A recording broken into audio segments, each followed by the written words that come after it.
Indian premier লিগের সব খেলার সম্প্রচার বন্ধ রাখার নির্দেশ দিয়েছে সরকার। বাংলাদেশের তারকা খেলোয়াড় মুস্তাফিজুর রহমানকে কলকাতা নাইট রাইডার্স দল থেকে বাদ দেয়ায় এমন সিদ্ধান্ত নেওয়া হয়েছে। ৫ জানুয়ারি তথ্য ও সম্প্রচার মন্ত্রণালয়ের এক বিজ্ঞপ্তিতে এই তথ্য জানানো হয়।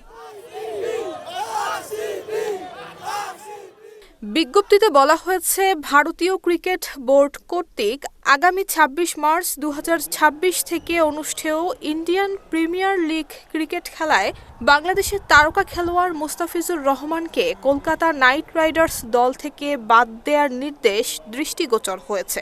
ভারতীয় ক্রিকেট বোর্ডের এমন সিদ্ধান্তের কোনো যৌক্তিক কারণ জানা নেই এবং এমন সিদ্ধান্ত বাংলাদেশের জনগণকে ব্যথিত, মর্মাহত এবং ক্ষুব্ধ করেছে। এমন অবস্থায় পরবর্তী নির্দেশ না দেয়া পর্যন্ত ইন্ডিয়ান প্রিমিয়ার লিগের সব খেলা এবং অনুষ্ঠান প্রচার সম্প্রচার বন্ধ রাখার জন্য নির্দেশক্রমে অনুরোধ করা হলো।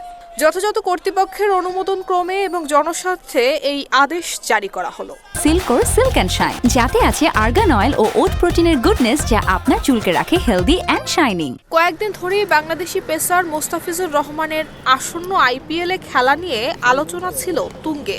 ভারতের কট্টর হিন্দুত্ববাদী দলগুলো তাকে বাদ দেওয়ার দাবিতে লাগাতার বিক্ষোভ করে আসছিল, যার রেশ ধরে ৩ জানুয়ারি সকালে ভারতীয় ক্রিকেট বোর্ড বিসিআই এর সচিব দেবজিৎ সাইকিয়া মুস্তাফিজকে আইপিএল থেকে বাদ দেওয়ার নির্দেশের কথা জানান। পরবর্তীতে কলকাতা নাইট রাইডার্স আনুষ্ঠানিকভাবে জানায় মুস্তাফিজ আর তাদের স্কোয়াডে নেই।